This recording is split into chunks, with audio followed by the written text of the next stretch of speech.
Anita Among had consistently argued or told Museveni, I'm very loyal to you, I will never threaten your power, I will support Moses' succession. She had said all these things. And when she said these things, I'm inclined to believe that it's possible she was sincere. I have personally met her because I had similar concerns. She invited me to her home. I went to see her because I had written this article complaining that she has so much power. And she gave me her background and her history. She said she can never ever challenge Museveni because he's the one who made her. So let me, because me I'm an easily gullible person, I believe in her sincerity, that she was sincere. But then I put myself in Museveni's shoes. If you are Museveni, you can think or you can say, this lady is sincere. She has no premeditated plan to rival or to seek power from me. Then you force, Museveni faces two dilemmas. Dilemma one, if,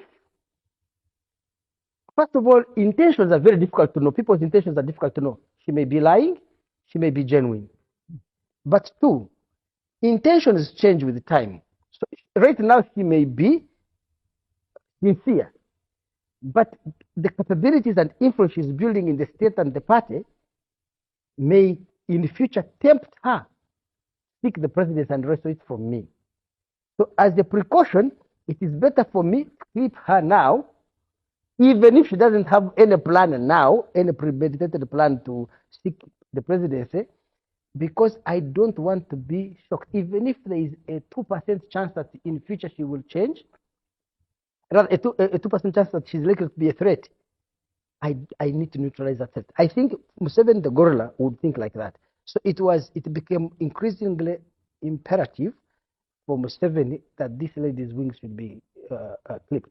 Now, Anita Among had done one big mistake, either deliberately or innocently. She had given Museveni a rope to hang her, and I had written this in April 2024. Her ostentatious living, her luxury mansions, her expensive cars and dresses, all those things tended to alienate her in the eyes of the Ugandan public. Ugandan public did not like her. And there were exhibitions of Parliament corruption. Not parliamentary exhibition of the Augusta Pirates. No, I'm saying she exhibited a lot of wealth and affluence and luxury.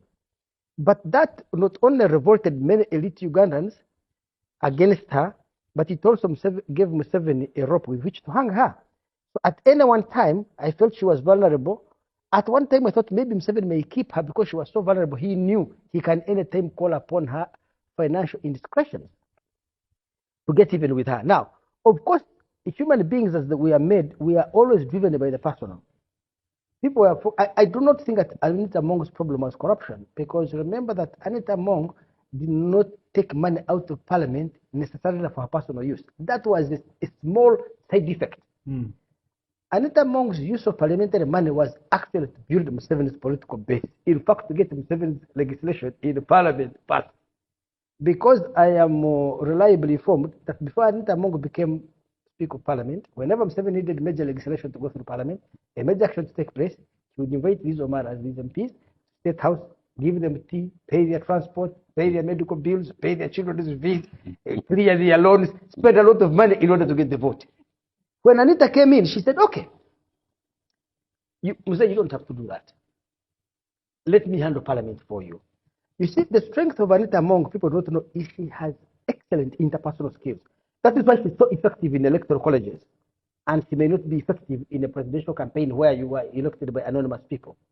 Why she was effective in electoral colleges? Because if you meet her and deal with her at a personal level, she's a very generous and people think she was using money, but Among was using 20 to 25% of the money Museveni was using to get 300% of the results Museveni was getting. Museveni was spending a lot of money and getting, like in this election on Olanya. Olanya got 55% of the vote as speaker.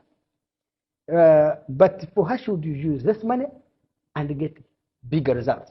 So she would get more for less, or from less. So again, that was another signal to Museveni that this is a ferocious political animal. I have friends that tell, I think that of all the politicians Uganda has produced in the last 40 years of Museveni, I would put her among the top 5. Museveni being number 1 without a doubt, but I would put her among the top 5 because she had the skill to win over people by sheer force of her personality more than her money. Because money cannot be effective if you are rude to people. And so she knew how to. I have a young friend, he was the mayor of Hoima. He was telling me the other day, he lost an election, and this election, somebody defeated him. But he picked the phone and called him and said, I am to empathize or sympathize with him. People who reach out to people like that in such a moment when you have lost an election, the whole speaker, powerful, she's calling a small mayor in mayor rather than Hoima. Mm. I don't know how many people she called, and one that can win you more money than any millions of shillings. Another can win you more support, more attraction than any money you can spend. So she knew how to touch people and make them feel connected to her. And that political strength is what threatened, terrified Museveni. But when you look at everything that has happened, what's the intended end in mind? So I told you that there is a convergence. I told you there is a convergence of two different but compatible pursuits. Museveni's pursuit of removing a potential rival. Remember, I'm not using the word rival because she was not his rival. A potential rival out of the political ring, and General Muhoozi's pursuit of sending a signal that please, when you are in a public office, do not abuse public funds and do not exhibit ostentatious living. What's the relationship between NRM and PLU? PLU is an ally of the NRM. PLU is a pressure group or a political movement that emerged from very many Ugandans who want to see a transition in the country and who believe in the leadership of General Muhoozi Kainerugaba. So it is a movement that was born out of support for an individual rather than an ideology.